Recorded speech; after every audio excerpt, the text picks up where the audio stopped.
Hello friends. घर सिर्फ एक जगह नहीं होती है। घर एक बॉन्डिंग और रिलेशनशिप्स का स्कूल होता है, क्योंकि जिस घर में 3 जनरेशन्स होती हैं उस घर में एक दूसरे जनरेशन को किस तरह से रिस्पेक्ट देनी है, किस तरह से प्रेम देना है और किस तरह से अच्छी बुरी बातों का ध्यान रखना है।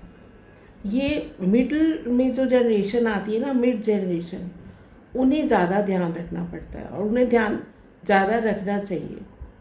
घर में अगर बुज़ुर्ग हैं तो उनका किस तरीके से ध्यान रखना है और उनको घर में कैसे इम्पोर्टेंस देनी है, या कि उन्हें कहीं बैक साइड पे रख देना है।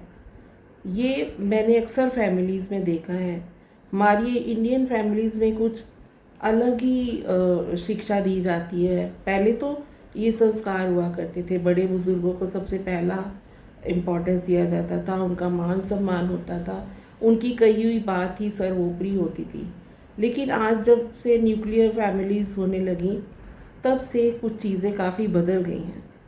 और कुछ जो इस समय पे यंग जनरेशन्स में जो गर्ल्स हैं वो ज़्यादा पढ़ी लिखी हो गई हैं और उन लोगों की कुछ अलग तरह के संस्कार हो गए हैं। तो आजकल तो ये भी सुनने में मिलता है कि पूछ लिया जाता है कि घर में और कौन कौन है, और फिर अब देखते हैं कि नया मतलब नया रिलेशन जब होने लगता है तब पूछ लिया जाता है। और अगर फैमिली बड़ी है तो पहले ही मना कर दिया जाता है। और लड़का अगर कहीं पोस्टिंग पे है, अलग से अकेला रहता है, तो तब तो वेरी गुड बहुत ही अच्छा होता है कि अकेले रहेंगे और ऐश करेंगे। लेकिन घर में जो बड़े बुज़ुर्ग होते हैं, आप उन लोगों के अनुभव से कितना सीख सकते हैं, ये बात आज की जनरेशन बिल्कुल भूल चुकी है। उनके एक्सपीरियंस से आप कुछ पिक कर सकते हैं।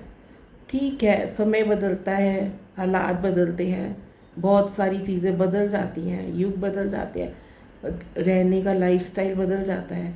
लेकिन इसका ये मतलब नहीं है कि पुराना अनुभव काम नहीं आता। पुराना अनुभव ज़रूर काम आता है। आज भी मुझे याद है जब मेरी न्यू मैरिज हुई थी, तो मेरे हस्बैंड की एक रिलेटिव थी, वो वहीं पर रहती थी जहाँ हम लोग रहते थे। तो वो मुझे बहुत टोकती थी। मुझे याद है, मुझे बहुत बुरा तो लगता था, लेकिन जब आज मैं देखती हूँ तो मुझे उनकी बातें इतनी सही लगती हैं और वो मेरे बहुत काम आई। उस समय मुझे ज़रूर बुरा लगा, लेकिन आज मैं रियलाइज़ करती हूँ कि उन्होंने मुझे कितना सिखाया। उनकी संगत में मैंने बहुत कुछ सीखा। घर को चलाना, किचन की कितनी हैक्स होते हैं, वो मुझे सिखाए और उससे मेरे ज़िंदगी कुछ आसान ही हुई, मुश्किल नहीं हुई। लेकिन आजकल जो है, आजकल के बच्चे कुछ सीखना चाहते ही नहीं हैं। वो अपने दम पर ही, अपने बलबूते पर जैसे कैसे भी कुछ भी मतलब करके they want to spend their life. अब आगे उनकी जो जनरेशन्स हैं वो कितना बुज़ुर्गों को महत्व देंगी। आप ही तो उन लोगों को सिखाओगे। अगर आप अपने बड़े बड़े लोगों का रिस्पेक्ट उनके सामने नहीं करोगे, तो आप देखिए, तो फिर वो आपकी कितनी रिस्पेक्ट करेंगे। तो उनको कम से कम सिखाने भर के लिए ही आपको घर के जो बड़े और बुज़ुर्ग लोग हैं उनकी रिस्पेक्ट करनी चाहिए। और मैंने देखा है कई फैमिलीज़ में उनको बिल्कुल ही इग्नोर करके अलग रूम में ऐसे सोचा जाता है कि मीन्स ये लोग अपने रूम में ही रहें और फ्रंट में ना आएँ, और वहीं पर कोशिश की जाती है कि वो लोग उधर ही पड़े रहें और उधर ही उनको खाना इत्यादि सब प्रोवाइड कर दिया जाए, जो कि गलत है। और उन लोगों को भी अपने साथ मिंगल करवाइए, वो भी इंजॉय कर सकते हैं। वो भी आपकी ना सही थोड़ा सा तो घर में जब सब लोग होते हैं तो सबको एक दूसरे के साथ मिंगल करके बॉन्डिंग बना के रखना पड़ता ही है। अगर ऐसा ना नहीं हुआ तभी तो कितने ही लोग वृद्धाश्रम पहुंच गए, क्योंकि बर्दाश्त नहीं हुआ यंग लोगों का उनको अपने बीच में देखना, अपने बीच में बिठाना। ऐसा तो नहीं है, बहुत बुजुर्ग तो एजुकेटेड भी हैं। कितने ही लोग देखते हैं हम लोग वृद्धाश्रमों में पढ़े हैं, जो कि एडुकेटेड हैं, बिजनेसमैन हैं, बिजनेस वुमेन भी थी, वो भी वहाँ पहुँचा दी गई। लेकिन इसके पीछे की मुझे मेंटालिटी कुछ समझ में नहीं आई। कुछ लोग तो खुद ही जाकर खुश हैं, लेकिन जिनको जैसे कि बाग के किसी फूल को या पौधे को उखाड़ कर कहीं और लगा दिया अनजानी जगह पर, और वो वहाँ पर रो रहे होते हैं, तो बहुत दुख होता है उन लोगों को ऐसे देख के। लेकिन एक मैं बुज़ुर्ग लोगों को भी बोलना चाहूँगी कि वो लोग भी अपना थोड़ा सा, जब फैमिली के साथ में रहते हैं तो उन्हें भी थोड़ा अपनी तरफ ज़्यादा ध्यान रखना चाहिए। अपने आप को, क्लीनलीनेस को, अपनी लाइफस्टाइल को थोड़ा सा मोल्ड करें। ठीक है, आप लोगों को अपने पहले की जिस तरह से रहते थे वैसी आदत है, लेकिन वक्त के साथ साथ थोड़ा अपने आप को चेंज करते रहें, अपग्रेडेड रहें, अपडेटेड रहें।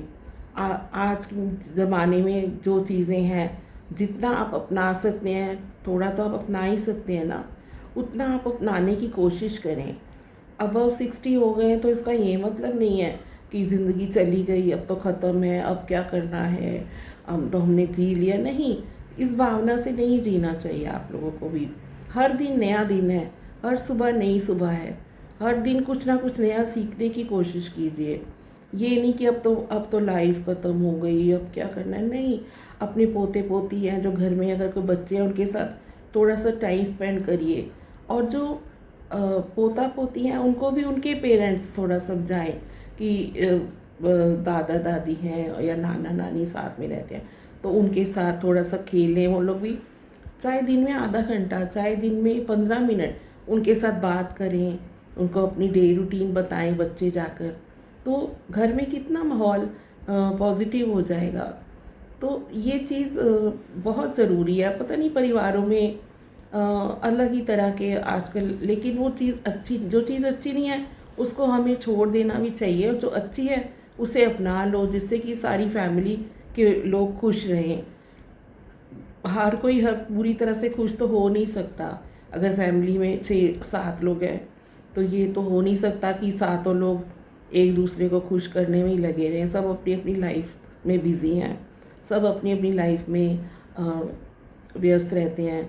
बड़े बुज़ुर्ग भी अपना व्यस्त रहते हैं, अब उनके अपने धीरे धीरे धीरे अपना कुछ ना कुछ वो लोग भी करते रहते हैं, भजन या अपना लुक आफ्टर। लेकिन कुछ समय ऐसा एक वो बनाना चाहिए रिचुअल, जिसमें कि दिन में थोड़ा सा समय सब लोग एक साथ बिताएं। उससे क्या होता है कि एक एनर्जी, फ्रेश एनर्जी बनी रहती है, और एक अच्छा माहौल बना रहता है, बॉन्डिंग बनी रहती है फैमिली में। मेन पॉजिटिविटी के लिए एक फैमिली बॉन्डिंग होना बहुत ज़रूरी है। तो मैं यही कहूँगी कि बुज़ुर्गों से भी मैं यही कहूँगी कि अपने आप को क्लीन रखें, अपने आप को अच्छे से। कई बार मैंने देखा है घर के बड़े बुज़ुर्ग कुछ ऐसे भी हो रहे हैं कि वो लोग अनप्रेस्ड कपड़े ही पहन रहे हैं, और अपने आप को मीन्स अपना लुक आफ्टर इतना अच्छे से नहीं करते हैं। लेकिन नहीं, उनको भी अपने आप को पूरा वेल फिट, मॉर्निंग में एकदम अच्छे जो भी कपड़े नए नए हैं पहनिए। क्योंकि आप लोगों ने तो कपड़े तो आपके पास बहुत हैं, आप लोगों ने तो कहीं जाना नहीं है ना कि हमें यहाँ कहीं जाएंगे तो पहनेंगे, नहीं तो फिर और आ जाएंगे। लेकिन जो आपके नए नए कपड़े हैं, जो भी अच्छे कपड़े हैं, वही पहन के रखिए घर पे, और बिल्कुल रेडी रहिए। तो देखिए, क्यों नहीं आपको घर के सब लोग पसंद करेंगे। प्रेजेंटेबल तो आपको लोगों को भी रहना पड़ेगा, ये मैं आपको बहुत सख्ती से कह रही हूँ। मैंने देखा है कई लोग जो अपने आप को अपना छोड़ देते हैं, अपना आप की हाँ अब हमें कौन देख रहा है। क्यों, घर के बाकी सदस्य वो तो आपको देख रहे हैं ना, वो आपको देखे उन्हें भी फील गुड हो कि हाँ आप हैप्पी हो। क्योंकि जब आप अपने आप को खुद ही अच्छे से नहीं रखेंगे तो आप खुद ही दुखी से रहेंगे। क्योंकि क्या है कि हम जब प्रेजेंटेबल होते हैं तो हमारे अंदर एक अलग सा कॉन्फिडेंस आ जाता है। तो उस कॉन्फिडेंस जब आपके फेस पे आएगा ना, तो वो आपके बच्चों को आपको कॉन्फिडेंट देख के अच्छा लगेगा। आप देखिए, खुद आप आजमा के देखिए, और इसको अगर आप देखिए कुछ आपकी लाइफ में चेंज आया या नहीं, ये वीडियो देखकर आपको कैसा लगा, और आपने कुछ इसमें से देखकर कुछ ऐसी चीज़ें अपनाई और आपकी लाइफ में थोड़ा सा भी चेंज आया हो, तो कमेंट्स में ज़रूर बताइएगा, और लाइक कर लीजिएगा, शेयर और सब्सक्राइब कर लीजिएगा इसी तरह की कुछ अच्छे अच्छे वीडियोस देखने के लिए। Thank you for watching.